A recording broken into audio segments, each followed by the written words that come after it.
Hello दोस्तों, Hindi horror stories channel पे आज आपका स्वागत है। आज मैं लेके आया हूँ खूनी ढाबे की सच्ची कहानी। तो बिना देरी किए शुरू करते हैं इस कहानी को। ये एक सच्ची घटना है बिहार के राहुल की। राहुल के साथ जो खौफनाक घटना घटी, आज मैं वो आप लोगों को बताने जा रहा हूँ। राहुल एक सामान्य परिवार से ताल्लुक़ रखने वाला एक व्यक्ति था। राहुल के माँ बाप इतने बड़े आदमी नहीं थे जो राहुल को बड़े कॉलेज में पढ़ाई करवा सकते, इसलिए राहुल एक जनरल स्टूडेंट था। ये कहानी है उन दिनों की जब वो अपने दोस्त गौरव के साथ एग्ज़ाम देने झारखंड गया था। वो आज भी उसे भूल नहीं सकता। एक सबक की तरह वो आज भी उसके जहन में दबी हुई है। बात दरअसल यूँ हुई कि झारखंड जाने के लिए हम लोग बस में बैठ चुके थे। मैं और गौरव साथ में दोनों एक ही सीट पर बैठे हुए थे।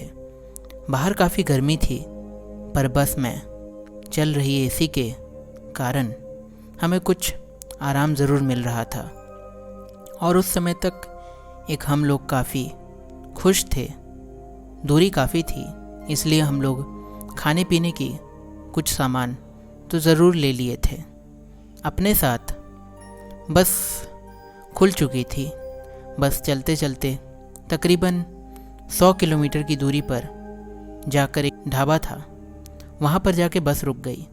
हम दोनों नीचे उतरे, सोचे ढाबे पर जाकर थोड़ा नाश्ता पानी कर लेते हैं। गौरव से पूछा तो गौरव बोला ठीक है चलो, और हम लोग ढाबे के अंदर आकर कुर्सी पर बैठ गए। बाहर बहुत तेज़ गर्मी थी, चिलचिलाती हुई धूप। बाहर रास्ते पर चक्कर काटती गोल हवा उठ रही थी। रह रह कर उसी को देख रहा था मैं। कभी वो रुक जाता तो कभी वो फिर से शुरू हो जाता। मैं काफ़ी देर तक उसे देखता जा रहा था और फिर मैं उस पर से अपना ध्यान हटा लिया और हम लोग खाना खाकर बस में बैठने के लिए जा ही रहे थे कि मेरी रुमाल वही रास्ते पर गिर गई और मैं तुरंत नीचे झुककर रुमाल को उठा लिया और अपनी जेब में रख लिया। पता नहीं कहाँ से एक बुढ़िया मेरे पीछे आकर खड़ी हो गई। मैं अचानक से एकदम चौंक गया। फिर मैंने उस बुढ़िया से पूछा क्या हुआ, क्या चाहिए आपको? पर वो बुढ़िया कुछ नहीं बोली और अपनी पोटली से एक पुड़िया निकाली और मुझे देने लगी। मैंने कहा नहीं, मुझे नहीं चाहिए, तुम रख लो। और अचानक उस बुढ़िया ने उस पुड़िया को हवा में फेंक दिया। पुड़िया में से सफ़ेद सा कुछ उड़ा और मेरी नाक तक पहुंच गया तो मुझे अचानक छींक आ गई। मैंने गुस्से से उससे कहा तुम्हें क्या चाहिए, बोलो, कहकर एक 5 का सिक्का देकर वहाँ से चल दिया और हम लोग आकर बस में बैठ गए। बस अब खुल गई थी और जैसे ही मैंने खिड़की के बाहर झाँका तो देखा कि वो बुढ़िया अभी तक वहीं खड़ी है और मेरी ओर देख रही है। थोड़ा अजीब सा लगा और मैं खिड़की के अंदर सर को कर लिया।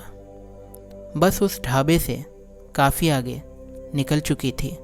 तकरीबन 2-3 घंटे चलने के बाद बस फिर से एक ढाबे पर जा रुकी, लेकिन अब रात हो चुकी थी। रात के 9 बज रहे थे। हम लोग फिर से बस से नीचे उतरे और हाथ मुंह धोने के लिए एक चापाकल के पास चले गए। वो चापाकल ढाबे से कुछ मीटर की दूरी पर ही था, लगभग 100 मीटर की दूरी। हम दोनों हाथ मुंह धो रहे थे कि अचानक मुझे उल्टी आने लगी और मैं वहीं चापाकल के पास बैठ गया। गौरव ने पूछा तुम ठीक हो? तो मैंने कहा हाँ मैं ठीक हूँ, थोड़ा चक्कर आ गया था। मैंने अपने दोस्त से कहा तुम जाओ, तब तक ढाबे पर जाकर नाश्ता का ऑर्डर करो, मैं फ़्रेश होकर आता हूँ। गौरव बोला ठीक है, तुम जल्दी आना, मैं जाकर ऑर्डर देता हूँ। कहकर वो चला गया। मेरा सर तेजी से घूम रहा था।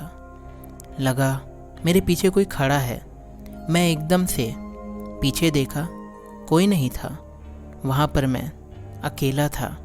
फिर मैंने सोचा शायद चक्कर की वजह से ऐसा लग रहा होगा, और मैंने पानी की एक झोंके चेहरे पर मारी और मैं खड़ा हो गया और ढाबे की तरफ बढ़ने लगा। ढाबे पर जाकर गौरव और मैं एक ही टेबल पर खाना खाने के लिए बैठ गए। गौरव ने खाना शुरू करो ये कहा, पर मेरा मन बिल्कुल भी नहीं था और मैंने पूरा खाना छोड़ दिया और मैं सिर्फ वहाँ टेबल पर रखी पानी के एक गिलास को उठाकर पीने लगा। पानी गर्म था तो मैंने वहाँ पर खड़े एक नौकर से कहा, अरे यार, तुम लोग कम से कम उस सामने वाली चापाकल से पानी ले आते, देखो ये पानी कितना गर्म है।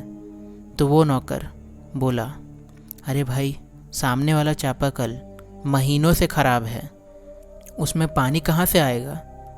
ये पानी हम लोग 2 किलोमीटर दूर से लाए हैं। कितनी गर्मी है, इसी कारण पानी गर्म हो जाता है।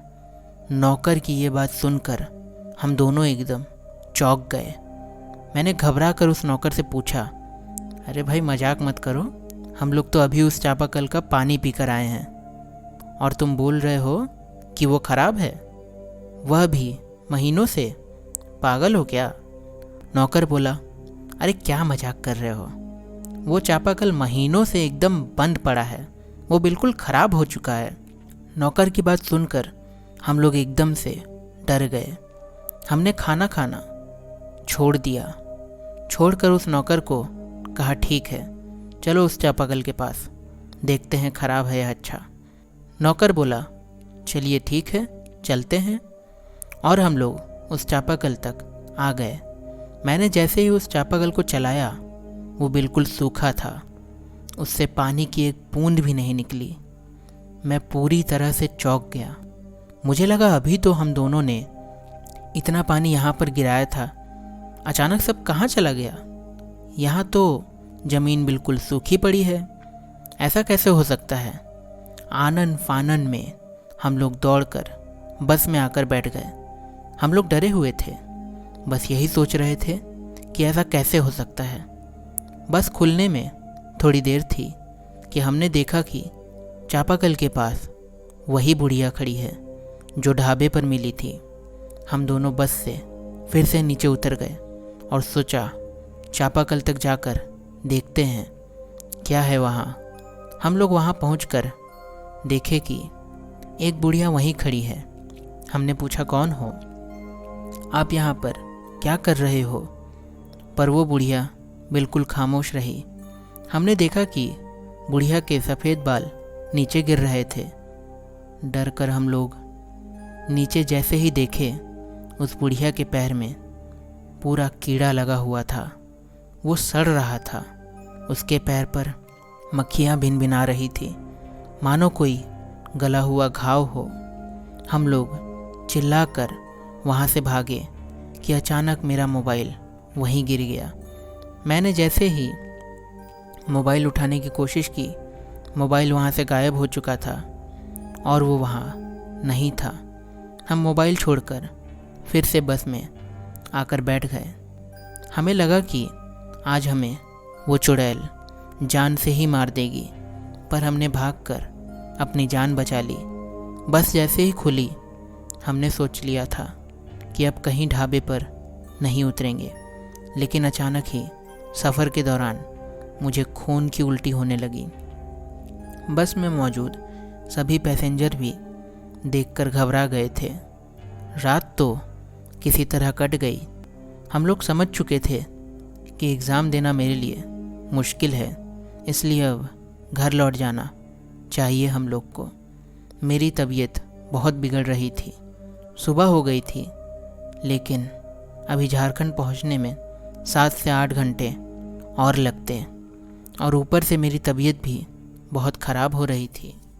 इसलिए हमने सोचा कि अब मुझे एग्ज़ाम नहीं देना चाहिए, और घर लौट जाना चाहिए।